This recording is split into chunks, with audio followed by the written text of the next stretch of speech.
Welcome to our channel. आज का कहानी शुरू करने से पहले जल्दी से बेल आइकन को दबाकर हमारे चैनल को सब्सक्राइब कर दीजिए और नए नए कहानी देखने का मजा लीजिए।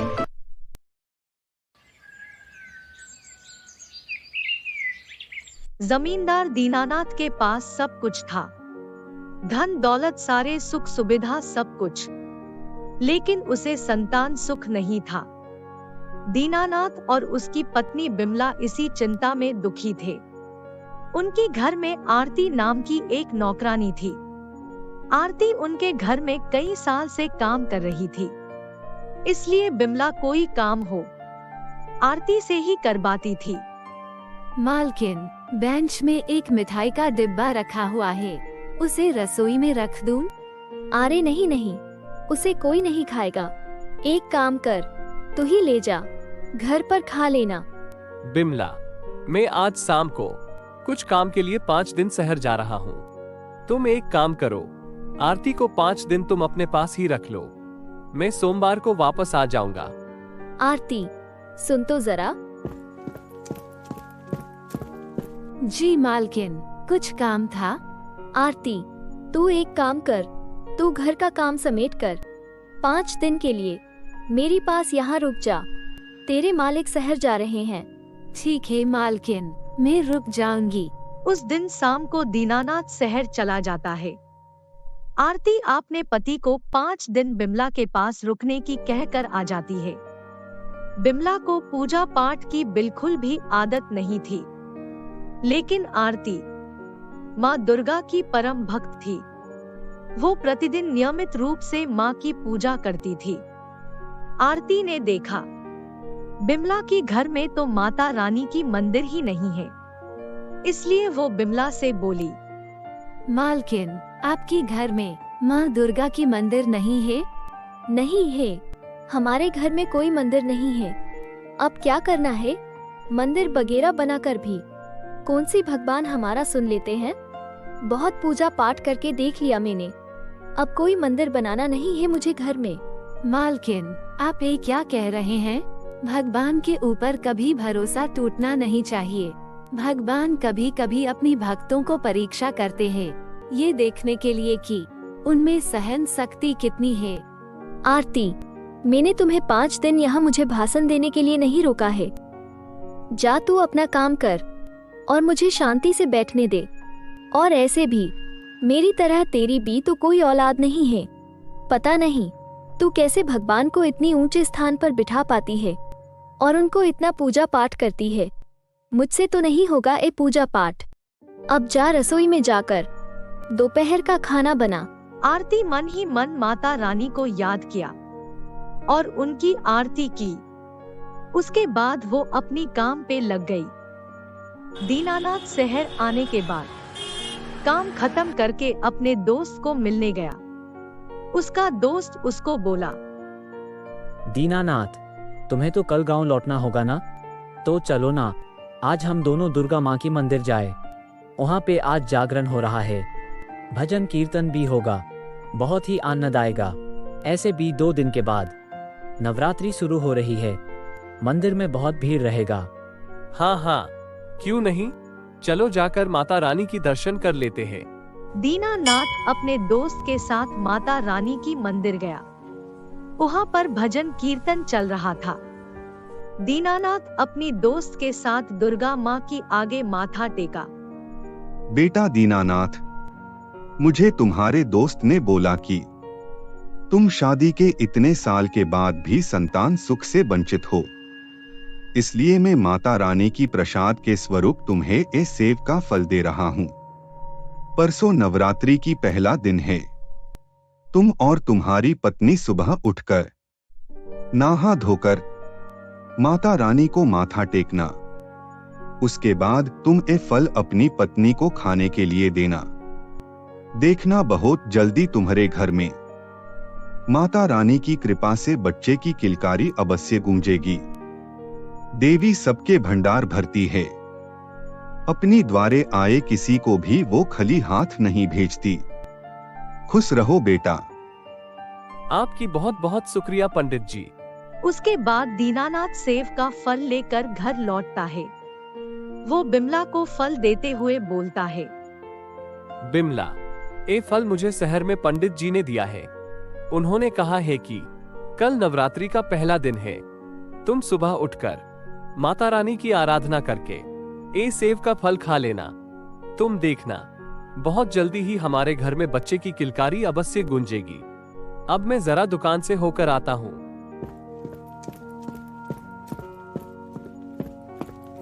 अगर ऐसे फल खाकर सबकी संतान होती तो कोई बांझ ना होता।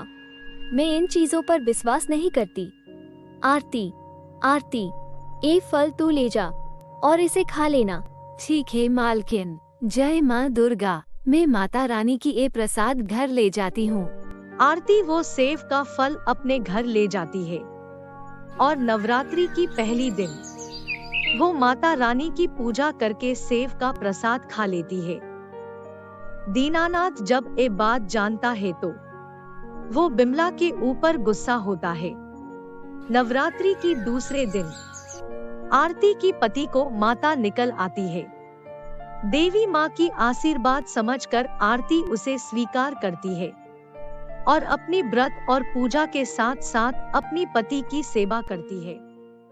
बिमला को जब ये बात पता चली तो वो आरती से कहती है, क्या तेरी पति को माता निकली है? अब तो कुछ दिन काम पे मत आना। मैंने सुना है माता निकलना बहुत खतरनाक होती है। अगर हमारे घर में भी किसी को निकल आई तो हम परेशान हो जाएंगे। ना बाबा ना, तू कुछ दिन अपना शकल हमें मत दिखाना। इसलिए तू अब यहाँ से चला जा। तेरी पति की तबीयत ठीक होने के बाद तू यहाँ काम पे आना। आरती दुखी मन से घर लौट आती है। वो पूरी भक्ति भाव से माता रानी की पूजा कर रही थी। ऐसे ही दिन गुजरती है और महाअष्टमी का दिन जमींदार दीनानाथ के आरती बिमला से पैसे मांगने के लिए जाती है, पर वो उसे दरवाजे में भी घुसने नहीं देती। दीनानाथ कुछ काम के लिए शहर गया हुआ था, इसलिए आरती के पास अब कोई रास्ता नहीं था।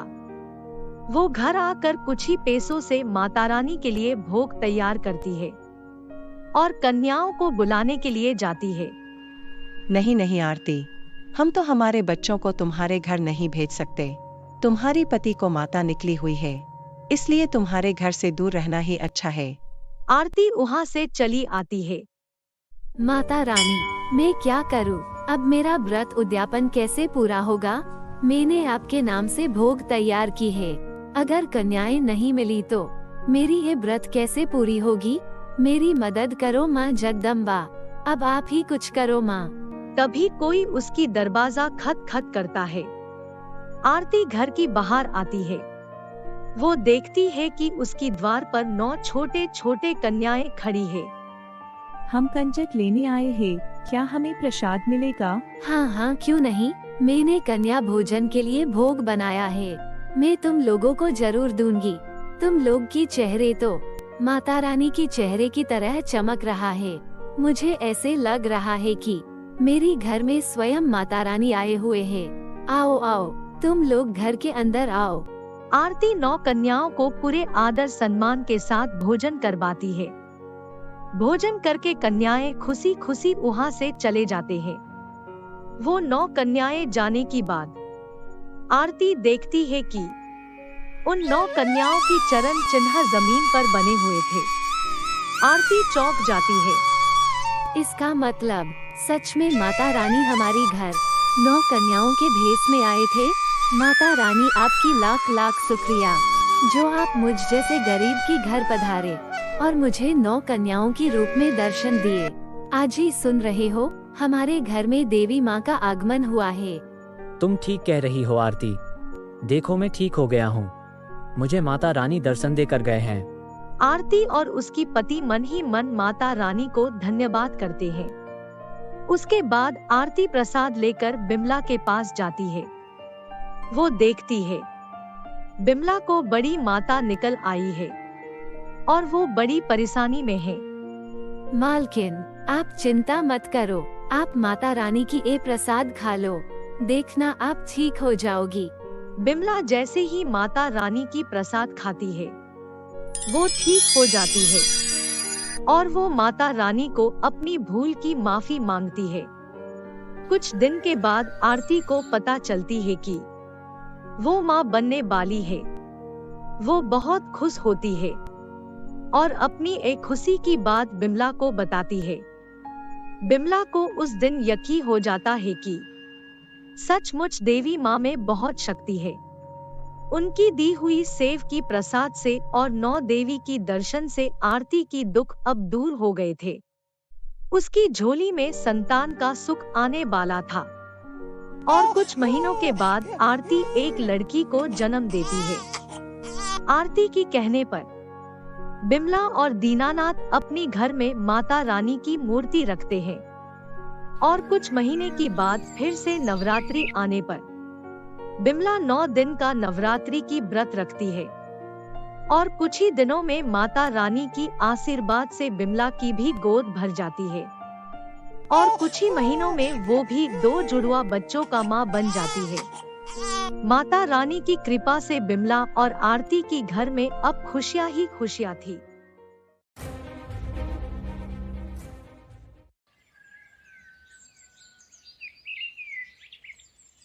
मालती अपनी बेटी पूजा के साथ एक गांव में रहती थी। कुछ महीने पहले ही उसके पति का एक एक्सीडेंट में देहांत हो गया था। ऐसे में गरीब मालती बहुत मुश्किल से पूजा का लालन पालन कर रही थी। घर चलाने के लिए मालती दूसरों की घर में झाड़ू पोछा की काम कर रही थी। बहुत मुश्किल से उसका गुजारा हो पाता था। मालती छोटी जात की थी, जिसकी वजह से गांव के लोग उसको मंदिर के अंदर आने नहीं देते थे। धीरे धीरे पूजा बड़ी होती गई। अब वो 15 साल की हो गई थी। पूजा ने एक दिन मालती से कहा, माँ, मैंने आज देखा कि गांव में माता की मंदिर को बहुत अच्छी तरह सजाया जा रहा है। ऐसा क्यों? कुछ हो रहा है क्या? हाँ बेटी, 2 दिन के बाद नवरात्रि शुरू हो रही है। नवरात्रि माँ का बहुत बड़ा त्योहार होता है। अच्छा, इसमें क्या होता है माँ? बेटी, इसमें माँ दुर्गा के भक्त बड़े धूमधाम से उनका पूजा करते हैं और 9 दिन का व्रत रखते हैं। व्रत रखने से क्या होता है माँ? इसमें माता रानी अपनी सच्चे भक्त की मनोकामना पूरी करती हैं। भक्त जो चाहता है माँ उसको देती है। अच्छा, ऐसी बात है? आपने पहले मुझे ये बात क्यों नहीं बताई? अगर ऐसा है तो माता का ये नवरात्रि का व्रत मैं भी रखूंगी माँ। तब क्या माता मेरी भी मनोकामना पूरी करेंगी? हाँ बेटी, माता रानी तेरी भी मनोकामना जरूर पूरी करेगी। लेकिन बता, क्या है तुम्हारी इच्छा? माँ, मैं चाहती हूँ कि गांव के लोग तुम्हें इज्जत करें। गांव वाले तुम्हें जब चाहे कुछ भी बोलते हैं, वो मुझे अच्छा नहीं लगता। और हमें माता की मंदिर जाने से कोई ना रोके। और तो और तुम्हें इतनी मेहनत ना करनी पड़े माँ। हमारे पास भी वो सब कुछ हो जो दूसरों के पास है, और मुझे आगे की पढ़ाई करने के लिए हमारे पास पैसा भी हो। लेकिन बेटा, अब तुम छोटी हो, ये व्रत रखना बहुत मुश्किल होता है। तुम नहीं रख पाओगे ये व्रत। नहीं माँ, मैं ये व्रत जरूर करूँगी। तुम मना मत करो। तो ठीक है, मैं भी तुम्हारे साथ ये व्रत करूँगी। 2 दिन के बाद जब नवरात्रि शुरू होती है, तब मालती और पूजा व्रत रखते हैं। वो दोनों पूरे मन से माता की पूजा करते हैं। माँ, आज चलो ना मंदिर जाकर हम माता रानी की दर्शन करेंगे। नहीं बेटा, तुम तो जानती हो ना, हमें मंदिर के अंदर गांव वाले जाने नहीं देते, तो हम मंदिर कैसे जाए? लेकिन पूजा मालती की बात नहीं सुनती है। वो जिद करके मालती को मना लेती है। जब वो दोनों मंदिर जाते हैं, तब मंदिर की पुजारी वो दोनों को अंदर जाने से रोक देते हैं और कहते हैं, ए क्या मालती, तुम्हें तो पता है ना, छोटे जात की लोगों को मंदिर में प्रवेश करना मना है। तो फिर तुम कैसे पूजा की थाली लेकर मंदिर आ गई? पुजारी जी, ये मेरी बेटी है। इसने माता रानी का नवरात्रि की व्रत रखी है। आप मुझे अंदर आने मत दीजिए, लेकिन मेरी बेटी को मंदिर के अंदर आने दीजिए। उसको माता रानी की दर्शन करने दीजिए। तुम पागल हो गई हो क्या मालती? ये तुम्हारी बेटी है, छोटे जात की। अगर ये मंदिर के अंदर आएगी तो मंदिर को अपवित्र कर देगी। अच्छा होगा तुम दोनों यहाँ से चले जाओ, जाओ यहाँ से। तभी गांव वाले भी बोल पड़ते हैं। तुम कितनी जिद्दी औरत हो, तुम यहाँ से जाते हो या हम कुछ और तरीका अपनाएंगे तुम्हें यहाँ से भगाने की। सबकी बोलने पर मालती पूजा को लेकर वहाँ से चली जाती है। लेकिन जब सब बोल रहे थे तब पूजा मौका देखकर माता रानी की चरणों में फूल डाल देती है। अगले दिन जब पुजारी मंदिर खोला तब मंदिर की अंदर से उसको मनमोहक खुशबू आने लगी। जब वो माता रानी को देखा तब उनकी चरणों में रखी हुई फूल से वो खुशबू आ रही थी। बाकी सारे फूल मुरझा गए थे, लेकिन जो फूल से खुशबू आ रही थी वो एक फूल ताजा थी, मानो जैसे अभी अभी पेड़ से तोड़ी हुई हो। असंभव, ऐसा कैसे हो सकता है?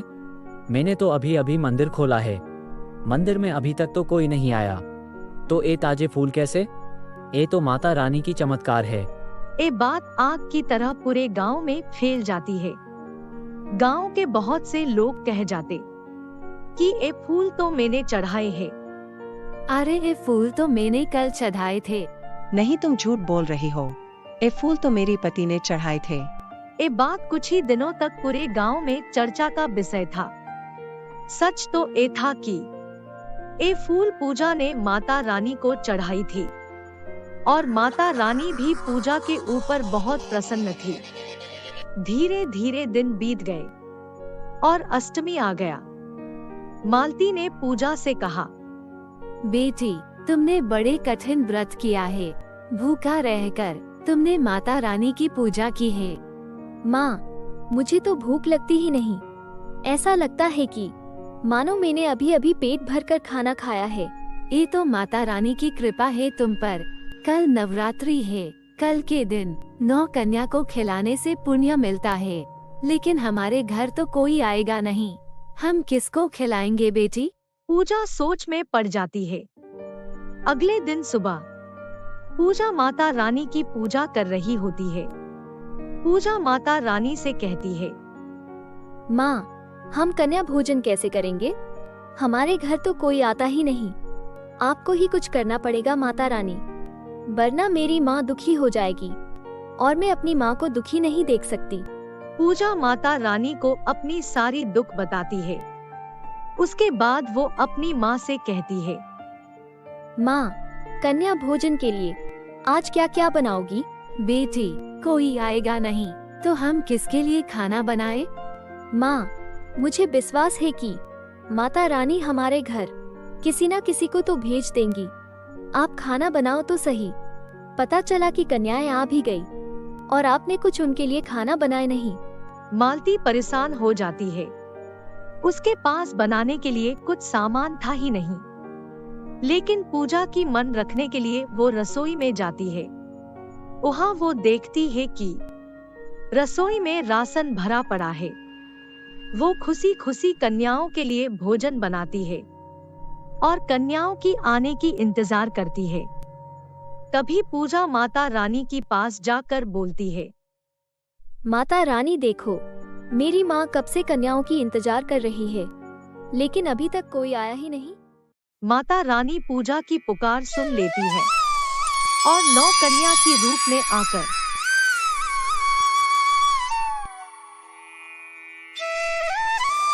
मालती की घर आ जाती है। मौसी, हमें भोजन नहीं कराओगी? हम बहुत दूर से आए हैं और हम सबको भूख भी लग रही है। भोजन? हाँ हाँ, क्यों नहीं। माता रानी आपकी लाख लाख शुक्रिया। ये तो 9 कन्याएं हैं। मालती की आंखों से खुशी की मारे आंसू निकल गई। वो आसन बिछाती है और माँ बेटी कन्याओं को आदर सम्मान के साथ भोजन करवाते हैं। भोजन के बाद कन्याएं वहाँ से चले जाते हैं। देखा ना माँ, मैंने आपसे कहा था कि माता रानी कुछ ना कुछ करेंगे। देखना, आज शाम को हम मंदिर भी जाएंगे। ये तुम क्या कह रही हो पूजा? तुम तो जानती हो ना कि गांव वाले हमें मंदिर के अंदर जाने नहीं देंगे। तो क्या हुआ माँ, हम बाहर से माता रानी की दर्शन कर लेंगे। शाम होने पर मालती और पूजा मंदिर जाते हैं। फिर से पंडित जी उन दोनों को रोक देते हैं। तुम लोग फिर से आ गए? तुम ऐसे नहीं मानोगी मालती, तुम्हें तो सबक सिखाना होगा। ऐसे बोलकर पंडित जी मालती को धक्का मारते हैं और मालती नीचे गिर जाती है। मालती की ये दशा देखकर पूजा रोने लगती है और गांव वाले उन दोनों के ऊपर हंसने लगते हैं। तभी वहां पर एक तेज रोशनी चमक उठती है और उस तेज रोशनी से आवाज आती है, मूर्ख लोगों, तुम लोगों ने अपने आप को बड़े महान समझते हो। तुम लोगों ने मेरी सच्ची भक्त को कष्ट दिया है, मैं उसकी सजा तुम लोगों को जरूर दूंगी। तभी गांव वाले समझ जाते हैं कि ये कोई और नहीं बल्कि माता रानी खुद है। वो सब उनको माफी मांगते हैं। तुम जिसको नीची जात का समझते हो, वो तुम लोगों से महान है। मेरी मंदिर में किसी को प्रवेश करने के लिए तुम लोग नहीं रोक सकते। ये तो मेरी सच्ची भक्त है और तुम लोगों ने उनको इतना कष्ट दिए, मैं तुमको कभी माफ नहीं करूंगी। माता रानी, गांव वालों को माफ कर दो माँ, क्योंकि हम नहीं चाहते कि कोई हमारे वजह से दंड पाए। ठीक है, मालती और पूजा की वजह से मैं तुम लोगों को माफ कर रही हूँ। मालती, पूजा, तुम्हारे हर मनोकामना पूरी होगी। तुम दोनों सच्चे और कोमल हृदय के हो। मेरी आशीर्वाद तुम दोनों के ऊपर हमेशा रहेगा। माँ, आप हमें दर्शन क्यों नहीं देती हो? मैं आपकी साक्षात दर्शन करना चाहती हूँ माँ। पूजा, मैं सबको दर्शन नहीं दे सकती, परंतु तुमने अपनी सच्ची भक्ति से मेरा मन जीत लिया है, इसलिए मैं तुम्हें और मालती को ही दर्शन दूंगी। तभी माता रानी उन दोनों को दर्शन देती है, लेकिन गांव वालों को सिर्फ रोशनी के अलावा कुछ दिखाई नहीं देती है। माता रानी दर्शन देकर अंतर्ध्यान हो जाते हैं।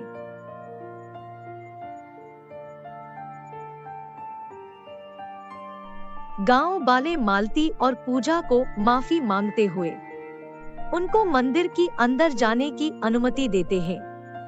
जब वो माँ बेटी अपने घर जाते हैं, तब वो अपनी कुटिया की जगह पर एक महल देखते हैं, जिसके अंदर सब सुख सुविधा भरपूर थी। मालती ने अपना खुद का बिजनेस शुरू किया और पूजा आगे की पढ़ाई करने के लिए कॉलेज गई और रोज माता रानी की पूजा करती रही।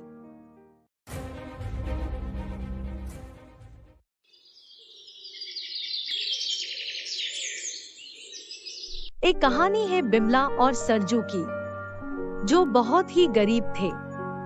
बिमला गणेश बप्पा की भक्त थी। रोज सुबह बप्पा की पूजा करके दिन का काम शुरू करती थी। सरजू एक किसान था। उसका खुद का तो जमीन नहीं था, इसीलिए वो गांव की जमींदार की खेत में काम करता था। उसको बहुत कम पैसे मिलता था। जो पैसे उसको मिलते थे उसमें उन दोनों का गुजारा बहुत मुश्किल से हो पाता था। सुनिए जी, कम पैसों से हम जैसे तैसे गुजारा तो कर लेते हैं, पर संतान ना होने का दुख मुझे अब जीने नहीं देगा। मैं अपनी जान दे दूंगी। पागल हो गई हो क्या? तुम नहीं रहोगी तो मैं जीकर क्या करूंगा? मैं भी मर जाऊंगा। बिमला और सरजू का शादी के 10 साल हो चुके थे, लेकिन उनका कोई संतान नहीं था। उन दोनों के पास इतने पैसे भी नहीं थे कि वो अपने इलाज कर सके। इसलिए बिमला दिन रात बच्चे की चाहत में परेशान रहती थी। आप तो दिन में काम करने के लिए जमींदार की खेत पर जाते हैं, पर मैं दिन भर इस घर में रहकर मेरा दम घुटता है। काश कि हमारा कोई बच्चा होता तो उसकी कीलकारियों से पूरा घर रौनक हो जाता और मेरा अकेलापन भी दूर हो जाता। तुम चिंता मत करो, सब ठीक हो जाएगा। हमारे घर में भी बच्चे की किलकारी गूंजेगा। अब रात हो गई है, सो जाओ। सरजू बिमला को दिलासा देकर सो जाता है। क्योंकि उसको भी ये लगता था कि बिमला और कभी माँ नहीं बन सकती। फिर भी वो बिमला की खुशी के लिए उसको हर वक्त दिलासा दे रहा था। उस दिन बिमला बच्चे के बारे में सोच सोच कर अचानक उसकी आंख लग गई। एक बच्चा मामा पुकारते हुए उसकी गोद में आकर बैठ गया। बिमला अपनी सपने में ये सब देखकर नींद से उठ गई और मन ही मन मुस्कुराने लगी। अगले दिन सुबह, सुनिए जी, मैंने कल रात को एक सपना देखा कि एक बच्चा मुझे माँ माँ पुकार कर मेरी गोदी में बैठ गया। आप देखना बहुत जल्दी हमारे घर में बच्चे की किलकारी गूंजेगा। ये क्या बोल रही हो बिमला? ये सब तुम्हारी सपना था और सपना कभी सच नहीं होता। ये तुम अच्छी तरह जानते हो। अब छोड़ो इन बातों को, मुझे खेत पर जाना है, खाना लगा दो। सरजू की ये बात से बिमला बहुत दुखी होती है, लेकिन वो सरजू को कुछ नहीं बोलती। बच्चे ना होने के कारण हर दिन गांव की औरतें बिमला को बाज बुलाते थे। ये सब सहना उसके लिए अब बहुत मुश्किल होता था। बुधवार को गणपति बप्पा की पूजा करने के लिए बिमला बप्पा की मंदिर गई। वहाँ पे पूजा करने के लिए मंदिर आए हुए औरतें की बातें बिमला सुन ली। अरे अब तो बांझ औरतें भी मंदिर आने लगी। उनका तो घर से बाहर आना बंद कर देना चाहिए। उनका मुंह देखने से अशुभ होता है, अशुभ। पता नहीं कैसी लक्षण है उसकी, जो शादी के 10 साल बाद भी अभी तक बच्चा नहीं हुआ। ना जाने कमी किसमें है, पति में या पत्नी में। अभी तो बच्चा पैदा करने की उम्र चली गई इसकी। अब क्या बूढ़ापे में बच्चा पैदा करेगी? अब ये बाज ही रहेगी। देख लेना तुम सब। उनकी एक कड़वी बातें सुनकर बिमला फुट फुट कर रोने लगी। उसको रोता हुआ देखकर मंदिर की पंडित जी बोले, बिमला तुम क्यों रो रही हो? पंडित जी, मेरी कोई संतान नहीं है ना, इसलिए गांव की औरतों के बात सुनकर मेरी आंख भर आई। बिमला तुम अब विघ्नहर्ता गणेश की दर पर खड़ी हो। वो तुम्हारी पुकार जरूर सुनेंगे। 15 दिन के बाद गणेश चतुर्थी आ रही है। तुम इस बार गणेश चतुर्थी में गणेश जी की स्थापना करके भक्ति भाव से 10 दिन तक अपनी घर पे पूजा करना। विघ्नहर्ता तुम्हारी पुकार जरूर सुनेंगे। तुम्हारा मंगल होगा। आपका बहुत बहुत धन्यवाद पंडित जी। मैं इस बार गणेश चतुर्थी की पूजा अपने घर में जरूर करूंगी। बिमला घर आके पंडित जी की बताई हुई बातें अपनी पति को बताई। ये तो बहुत अच्छी बात है। इस काम में मैं तुम्हारी पूरी मदद करूंगा। उस दिन से सरजू रोज कुछ कुछ पैसे बचाकर गणेश चतुर्थी पूजा के लिए रखता था। 15 दिन के बाद गणेश चतुर्थी की पूजा की दिन आई। बिमला सुबह जल्दी उठकर गणेश जी के लिए आटे की मोदक बनाई। उधर सरजू बाजार जाकर गणेश जी की एक सुंदर प्रतिमा घर लेकर आया। सुनिए जी, घर में आटा कम होने के कारण मैंने सिर्फ 5 मोदक बना पाई। बिमला, गणेश जी को तुम्हारी मोदक की संख्या से कोई मतलब नहीं है। उनको तो सिर्फ तुम्हारी भक्ति भाव चाहिए। तुम उनको एक मोदक दो या अनेक, उनको तो भक्त की भक्ति से मतलब है। उसके बाद दोनों मिलकर गणेश जी की प्रतिमा को स्थापना करके भक्ति भाव से पूजा करते हैं। गणेश जय गणेश देवा, माता जाकी पार्वती पिता महादेवा। पूजा खत्म होने के बाद उनकी घर की सामने एक बच्चे की आवाज सुनाई देती है। माँ, माँ, मुझे खाना दो, मुझे भूख लगी है। माँ, माँ, कोई है? मुझे खाना दो। बिमला घर की बाहर आकर देखा तो एक 8-10 साल का लड़का भूख से तड़प रहा है। उसने 2 दिन से कुछ नहीं खाया था। वो खाने के लिए कुछ मांग रहा था और उसने उसका नाम विनायक बोला। बिमला उसको भूख से तड़पता हुआ देखकर उसकी आंख भर आई। उसने तुरंत उसको घर के अंदर लेकर गणेश जी को भोग लगाया हुआ मोदक खाने को दिया। माँ, मुझे और मोदक चाहिए, मुझे और भूख लग रही है। मुझे और मोदक दो ना। बेटा विनायक, आज मैंने सिर्फ इतना ही मोदक बनाई थी। कल तुम फिर आना, मैं कल इससे भी ज्यादा मोदक बनाऊंगी और तुम्हें खाने को दूंगी। सुनिए जी, आज घर में खाने के लिए कुछ नहीं है। गणेश जी को जो मोदक भोग लगाई थी उसको मैं विनायक को खाने के लिए दे दी। कोई बात नहीं बिमला, तुम पानी ले आओ, हम पानी पीकर आज गुजारा कर लेंगे। उस दिन दोनों पानी पीकर सो जाते हैं। अगले दिन विनायक फिर से बिमला के घर आया और बिमला ने उसको कल से ज्यादा मोदक खाने को दी। ऐसे ही विनायक रोज बिमला के घर आता था और बिमला रोज ज्यादा मोदक बनाकर गणेश जी को भोग लगाकर विनायक को खाने को देती थी। ऐसे ही गणेश चतुर्थी की 10 दिन जा चुकी थी। बेटा विनायक, कल गणेश चतुर्थी की 11 दिन है। कल तुम जल्दी आना, हम सब साथ में गणेश जी की पूजा करेंगे और उनका विसर्जन करेंगे। उसके अगले दिन बिमला विनायक की प्रतीक्षा कर रही थी। बिमला, चलो गणेश जी की पूजा करते हैं। जी, मैं विनायक की प्रतीक्षा कर रही हूँ। वो आएगा तो हम साथ में पूजा करेंगे। आरती के लिए बहुत लेट हो रहा है, आओ हम दोनों पूजा शुरू करते हैं, वो आ जाएगा। उसके बाद वो दोनों गणेश जी की पूजा भक्ति भाव से विधि पूर्वक संपूर्ण करते हैं। सुनिए जी, विनायक अभी तक नहीं आया। मैं उसके लिए आज बहुत सारे मोदक बनाया है। तुम चिंता मत करो, वो आ जाएगा, शायद उसका कोई काम होगा। माँ, मैं आ गया। विनायक, तुम आ गए? कितनी देर लगा ली आने में? मैं सुबह से तुम्हारा प्रतीक्षा कर रही थी। हाँ माँ, लेट हो गया। आज मुझे मोदक खाने के लिए दूसरों के घर भी जाना था ना। अच्छा, तो तू मेरा बनाया हुआ मोदक नहीं खाएगा?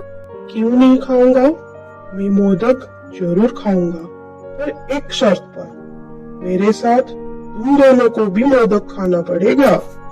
अच्छा ठीक है, हम दोनों भी तुम्हारे साथ मोदक खाएंगे। विनायक कुछ मोदक खुद खाया और कुछ बिमला और सरजू को खाने के लिए दिया। माँ, आज तो मोदक बहुत स्वादिष्ट बना था। मैं मोदक खाकर मेरा आत्मा तृप्त हो गया।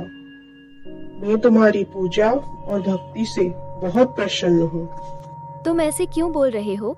उसके बाद विनायक भगवान गणेश जी का रूप लेकर प्रकट होते हैं। बप्पा, आप? बिमला, मैं तुम्हारी भक्ति भाव से प्रसन्न हूँ। मांगो, तुम्हें क्या चाहिए? बप्पा, आपको तो सब पता है। मैं एक बच्चे के लिए कितने साल से तड़प रही हूँ। मुझे माँ बोलने वाला एक संतान चाहिए। बिमला, बहुत जल्दी तुम एक पुत्र संतान की माँ बनोगी। तुम दोनों का कल्याण हो। इतना बोलकर गणपति बप्पा वहाँ से अंतर ध्यान हो जाते हैं। उसके बाद बिमला और सरजू नदी में गणपति बप्पा की प्रतिमा को विसर्जित करते हैं। अगले साल ठीक गणेश चतुर्थी के दिन बिमला एक लड़के को जन्म देती है। वो उसका नाम विनायक रखती है। गणेश जय गणेश जय गणेश देवा, माता जाकी पार्वती पिता महादेवा। बोलो गणपति बप्पा की जय। भगवान गणेश जी की कृपा से उनका आर्थिक परिस्थिति भी अच्छी होने लगी और वो लोग खुशी से रहने लगे। एक गांव में अंजलि नाम की एक लड़की अपनी माँ के साथ रहती थी। वो लोग बहुत गरीब थे।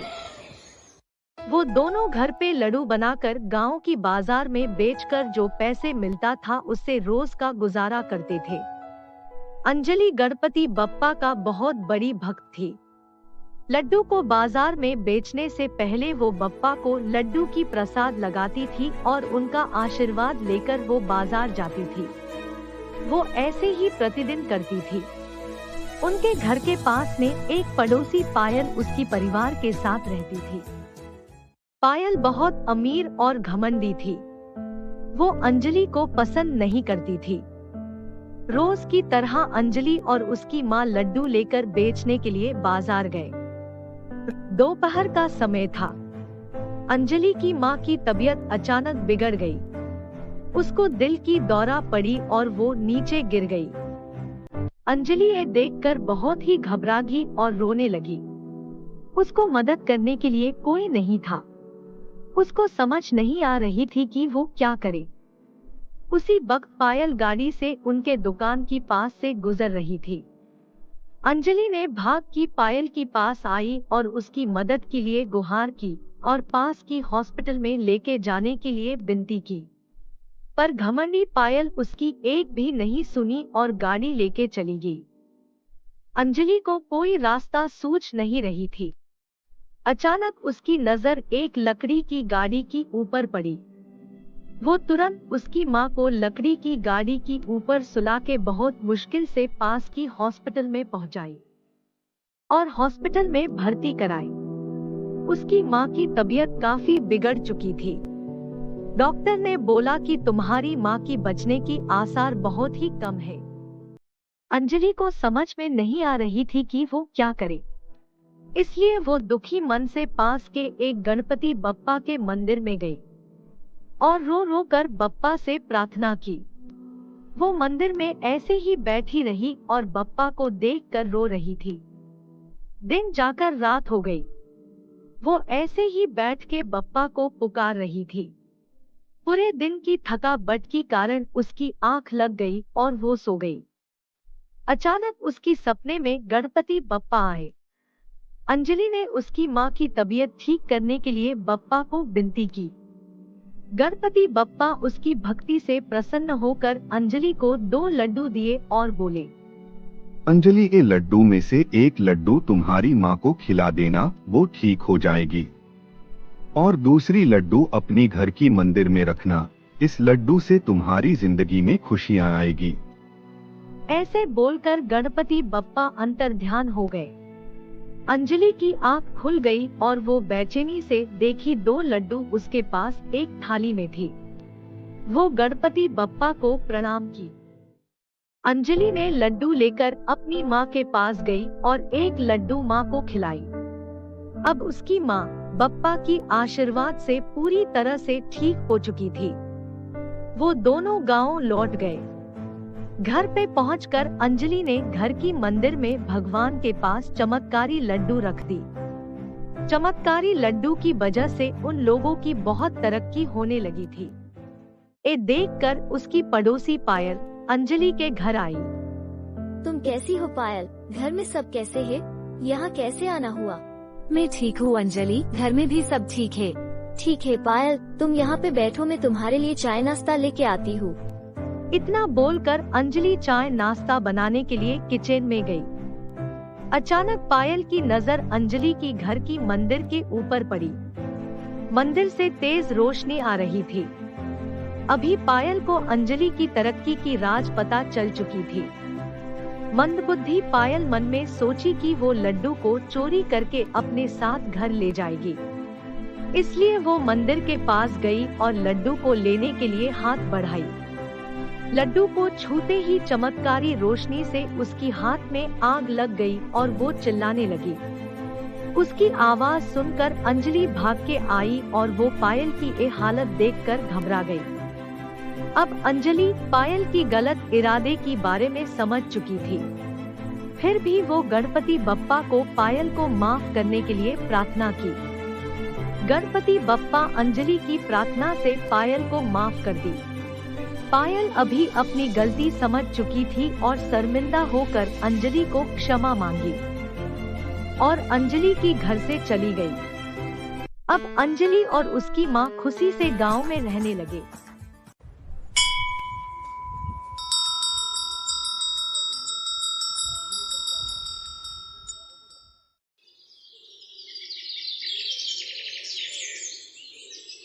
एक कहानी है बिमला और सरजू की, जो बहुत ही गरीब थे।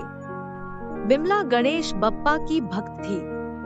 रोज सुबह बप्पा की पूजा करके दिन का काम शुरू करती थी। सरजू एक किसान था।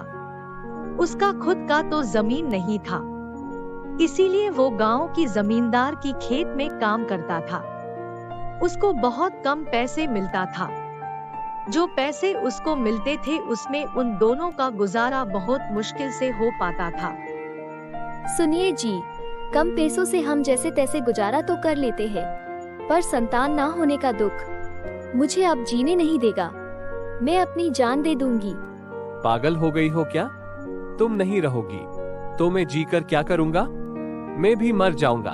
बिमला और सरजू का शादी के 10 साल हो चुके थे, लेकिन उनका कोई संतान नहीं था। उन दोनों के पास इतने पैसे भी नहीं थे कि वो अपने इलाज कर सके। इसलिए बिमला दिन रात बच्चे की चाहत में परेशान रहती थी। आप तो दिन में काम करने के लिए जमींदार की खेत पर जाते हैं, पर मैं दिन भर इस घर में रहकर मेरा दम घुटता है। काश कि हमारा कोई बच्चा होता तो उसकी कीलकारियों से पूरा घर रौनक हो जाता और मेरा अकेलापन भी दूर हो जाता। तुम चिंता मत करो, सब ठीक हो जाएगा। हमारे घर में भी बच्चे की किलकारी गूंजेगा। अब रात हो गई है, सो जाओ। सरजू बिमला को दिलासा देकर सो जाता है, क्योंकि उसको भी ये लगता था कि बिमला और कभी मां नहीं बन सकती। फिर भी वो बिमला की खुशी के लिए उसको हर वक्त दिलासा दे रहा था। उस दिन बिमला बच्चे के बारे में सोच सोच कर अचानक उसकी आंख लग गई। एक बच्चा मामा पुकारते हुए उसकी गोद में आकर बैठ गया। बिमला अपनी सपने में ये सब देखकर नींद से उठ गई और मन ही मन मुस्कुराने लगी। अगले दिन सुबह। सुनिए जी, मैंने कल रात को एक सपना देखा कि एक बच्चा मुझे माँ माँ पुकार कर मेरी गोदी में बैठ गया। आप देखना बहुत जल्दी हमारे घर में बच्चे की किलकारी गूंजेगा। ये क्या बोल रही हो बिमला? ये सब तुम्हारी सपना था और सपना कभी सच नहीं होता। ये तुम अच्छी तरह जानते हो। अब छोड़ो इन बातों को, मुझे खेत पर जाना है। खाना लगा दो। सरजू की ये बात से बिमला बहुत दुखी होती है, लेकिन वो सरजू को कुछ नहीं बोलती। बच्चे ना होने के कारण हर दिन गांव की औरतें बिमला को बाज बुलाते थे। ये सब सहना उसके लिए अब बहुत मुश्किल होता था। बुधवार को गणपति बप्पा की पूजा करने के लिए बिमला बप्पा की मंदिर गई। वहाँ पे पूजा करने के लिए मंदिर आए हुए औरतें की बातें बिमला सुन ली। अरे अब तो बांझ औरतें भी मंदिर आने लगी। उनका तो घर से बाहर आना बंद कर देना चाहिए। उनका मुंह देखने से अशुभ होता है, अशुभ। पता नहीं कैसी लक्षण है उसकी, जो शादी के 10 साल बाद भी अभी तक बच्चा नहीं हुआ। ना जाने कमी किसमें है, पति में या पत्नी में। अभी तो बच्चा पैदा करने की उम्र चली गई इसकी।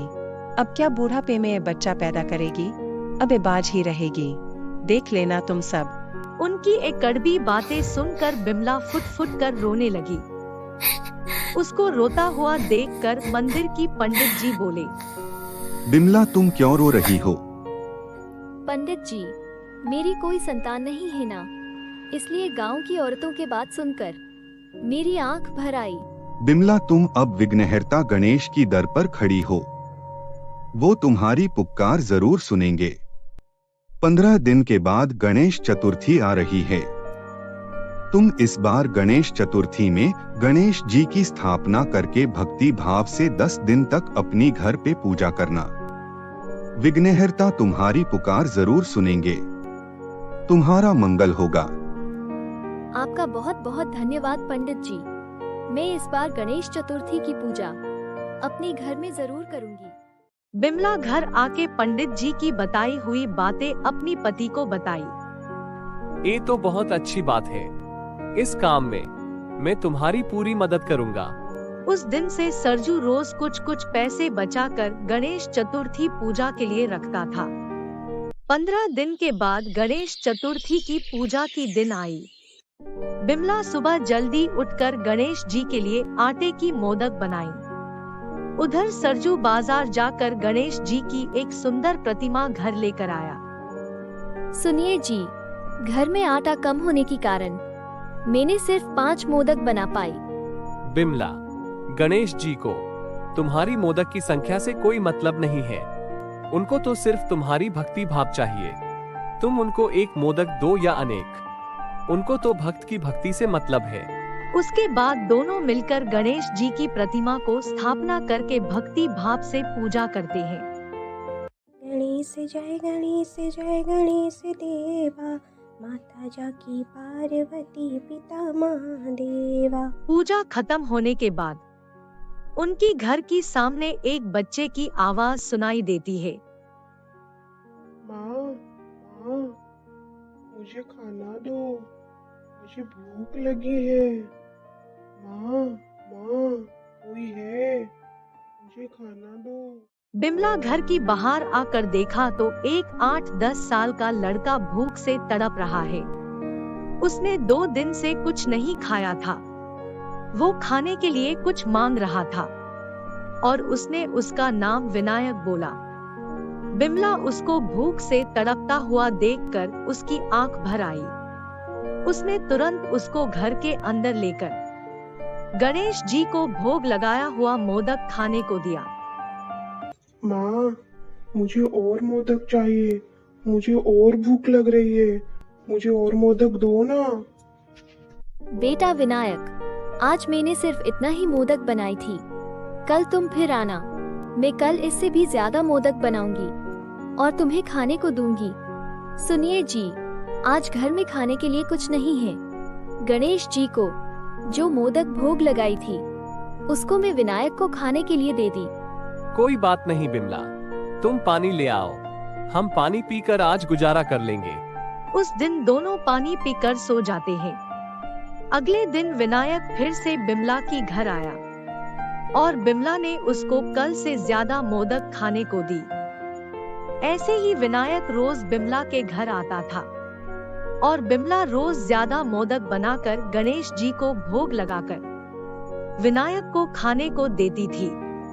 ऐसे ही गणेश चतुर्थी की 10 दिन जा चुकी थी। बेटा विनायक, कल गणेश चतुर्थी की 11 दिन है। कल तुम जल्दी आना, हम सब साथ में गणेश जी की पूजा करेंगे और उनका विसर्जन करेंगे। उसके अगले दिन बिमला विनायक की प्रतीक्षा कर रही थी। बिमला, चलो गणेश जी की पूजा करते हैं। जी, मैं विनायक की प्रतीक्षा कर रही हूँ। ओ आएगा तो हम साथ में पूजा करेंगे। आरती के लिए बहुत लेट हो रहा है, आओ हम दोनों पूजा शुरू करते हैं, वो आ जाएगा। उसके बाद वो दोनों गणेश जी की पूजा भक्ति भाव से विधि पूर्वक संपूर्ण करते हैं। सुनिए जी, विनायक अभी तक नहीं आया। मैं उसके लिए आज बहुत सारे मोदक बनाया है। तुम चिंता मत करो, वो आ जाएगा, शायद उसका कोई काम होगा। माँ, माँ, मैं आ गया। विनायक तुम आ गए? कितनी देर लगा ली आने में? मैं सुबह से तुम्हारा प्रतीक्षा कर रही थी।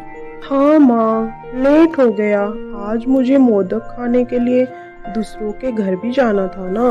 अच्छा, तो तू मेरा बनाया हुआ मोदक नहीं खाएगा? क्यों नहीं खाऊंगा? मैं मोदक जरूर खाऊंगा, पर एक शर्त पर। मेरे साथ तुम दोनों को भी मोदक खाना पड़ेगा। अच्छा ठीक है, हम दोनों भी तुम्हारे साथ मोदक खाएंगे। विनायक कुछ मोदक खुद खाया और कुछ बिमला और सरजू को खाने के लिए दिया। माँ, आज तो मोदक बहुत स्वादिष्ट बना था। मैं मोदक खाकर मेरा आत्मा तृप्त हो गया। मैं तुम्हारी पूजा और भक्ति से बहुत प्रसन्न हूँ। तुम ऐसे क्यों बोल रहे हो? उसके बाद विनायक भगवान गणेश जी का रूप लेकर प्रकट होते हैं। बप्पा, आप? बिमला, मैं तुम्हारी भक्ति भाव से प्रसन्न हूँ। मांगो, तुम्हें क्या चाहिए? बप्पा, आपको तो सब पता है। मैं एक बच्चे के लिए कितने साल से तड़प रही हूँ। मुझे माँ बोलने वाला एक संतान चाहिए। बिमला, बहुत जल्दी तुम एक पुत्र संतान की माँ बनोगी। तुम दोनों का कल्याण हो। इतना बोलकर गणपति बप्पा वहाँ से अंतर ध्यान हो जाते हैं। उसके बाद बिमला और सरजू नदी में गणपति बप्पा की प्रतिमा को विसर्जित करते हैं। अगले साल ठीक गणेश चतुर्थी के दिन बिमला एक लड़के को जन्म देती है। वो उसका नाम विनायक रखती है। गणेश जय गणेश देवा, माता जाकी पार्वती पिता महादेवा। बोलो गणपति बप्पा की जय। भगवान गणेश जी की कृपा से उनका आर्थिक परिस्थिति भी अच्छी होने लगी और वो लोग खुशी से रहने लगे। आपको मेरी वीडियो अच्छी लगी है तो अपने फ्रेंड्स के साथ शेयर जरूर कीजिए और हाँ दोस्तों, लाइक और सब्सक्राइब करना मत भूलिए।